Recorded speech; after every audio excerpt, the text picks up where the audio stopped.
Just before we jump into the one today, I do want to say that this is actually not a top 10 list at all, it's a top 7 list, but it's one we wanted to do anyway, so that's why it doesn't fit the format perfectly. So, in the ongoing Netflix-worthy primetime series that is World Politics, the CIA is the overarching big bad. Over the years, the agency has got up to so much spooky stuff that it's tempting to see them as akin to the X-Files' Cancer Man, pulling all of the strings from behind the scenes. Doubtless you've heard about the CIA's repeated plots to assassinate Fidel Castro, and you've probably even heard about their sideline in stuffing people full of LSD to try and control their minds. But none of this has anything to do with the 7 separate times the CIA tried to overthrow a foreign government. Yep, throughout the 20th century, the agency spent a whole lot of American money on removing world leaders from power, then whistling nonchalantly and looking the other way when people started asking if they were involved. Some of these coups were only given minor support by the CIA, while others were instigated by them.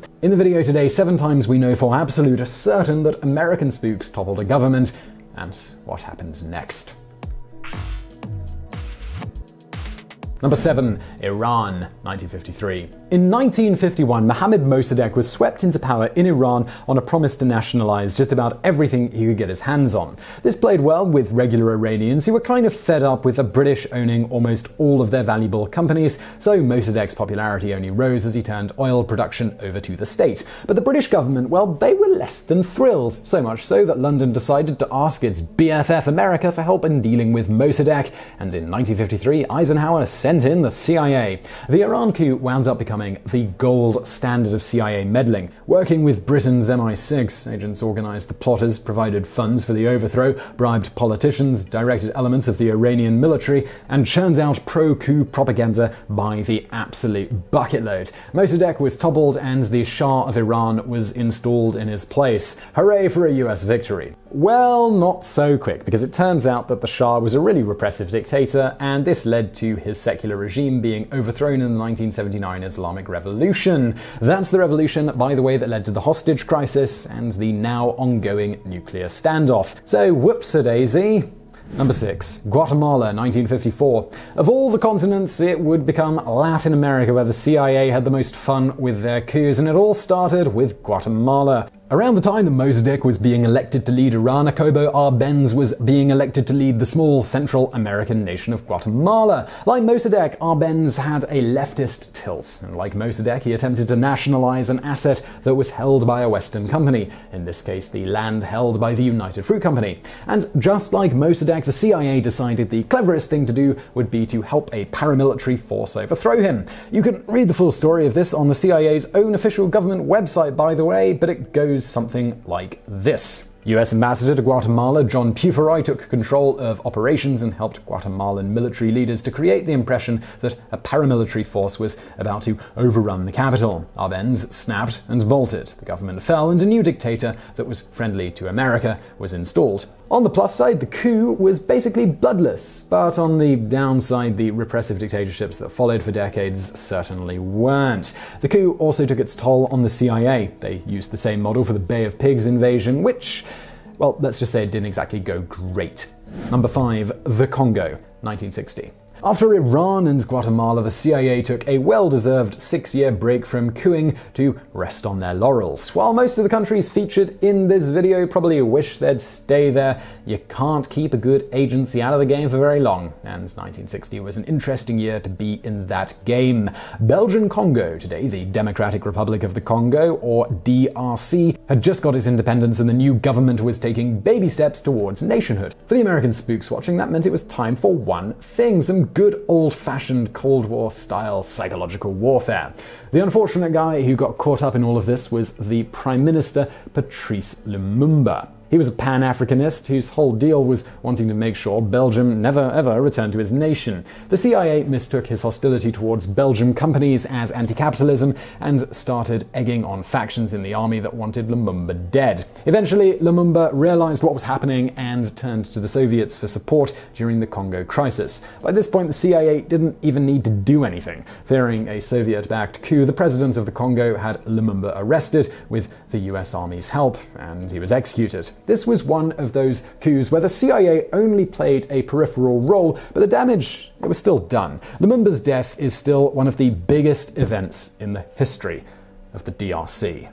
Number 4. Dominican Republic, 1961. Even a stopped clock is right twice a day, and that includes clocks that are actually clever metaphors for the CIA. In 1961, Rafael Trujillo was probably the biggest jerk on the face of the planet. Absolute dictator of the Dominican Republic, he imprisoned tens of thousands of his own people, fed dissidents to sharks, committed ethnic cleansing by murdering thousands of Haitian immigrants, and tried to assassinate the president of Venezuela. Even today, he's still regarded as one of Latin America's worst dictators. In another world, his death would now be regarded as a significant CIA victory. And it almost was. The agency was all set up to assassinate him in 1961 when the Bay of Pigs happened and the Kennedy White House pulled the plug. In the end, all the CIA did was hand over 3 M1 carbines to plotters in the country's army. They were put to good use. One night that year, Trujillo's car was run off the road as he came back from seeing his mistress. Assassins shot him dead, thus collapsing his one-man government. It wasn't the end of US involvement in the country, though. In 1965, the army invaded to depose the post-Trujillo junta and install a conservative government. Number 3. South Vietnam, 1963. Alright, look, it's the 60s, so of course the CIA, they were gonna be up to stuff in Vietnam. I mean, you'd know that if you watch old war movies. Regardless, in 1963, the guy leading non-communist South Vietnam was Nguyen Dinh Diem, and boy did he ever suck at his job. A Catholic in charge of a Buddhist nation, Diem specialized in annoying everyone who wasn't Catholic and even plenty who were. John F. Kennedy found Diem's oppression of Buddhists so disgusting that he privately told his inner circle Diem needed to go. By wonderful coincidence, plenty of people in South Vietnam, well, they thought so too. By October 1953, South Vietnamese generals met a CIA operative in their country and asked a very simple question. Would the CIA keep sending them aid and money if they ditched the Diem dude in a coup? The CIA operative effectively shrugged and said, yeah, why not? And, well, that was the end of Diem. On November 1st, the army overthrew him, murdering him and his brother in the process. While most South Vietnamese welcomed the coup, it set off a string of further coups that severely hampered attempts to fight the communist north. And, well, we all know how that turned out. Number 2. Brazil, 1964. Alright, yeah, the 60s. They were a pretty busy time for the CIA's regime change department. Barely were Patrice Lumumba, Rafael Trujillo, and Nguyen Dinh Diem in the grounds before the agency was gallivanting off across the globe to topple another government, this time in Brazil. At the time, Latin America's biggest nation was ruled by João Goulart's nationalist left-wing government, 2 descriptors absolutely sure to get the CIA's hackles up. Goulart was friendly with communist regimes and had ties to China. In Lyndon Johnson's words, the CIA needed to take every step they could to remove him. Knowing the Brazilian military was open to a coup, the CIA organized street protests against Goulart and shipped fuel and guns to the plotters. They also provided logistical support to the coup, and by gum, it absolutely worked. Goulart's government collapsed in 2 short days, and the CIA rejoiced, only to watch a brutal military dictatorship take over Brazil that would last for 20 years. The regime executed political dissidents, tortured leftists, and even practiced crucifixion against some of its enemies. Probably not exactly the outcome that the CIA were hoping for. Number 1. Chile, 1973. Here we are, the most infamous CIA-backed coup in US history. In 1970, Salvador Allende became president of Chile, pretty much the only Marxist in the whole of South America to get his nation's top job via a legitimate democratic process. Immediately, he set about instigating hard left reforms that left Washington in a state of panic about a country voluntarily going communist. Barely had Allende taken office than the CIA backed a coup against him. When that failed, they spent the next 3 years organizing coup plotters, turning the screws on the Chilean economy and sharing intelligence with elements of the army that wanted Allende dead.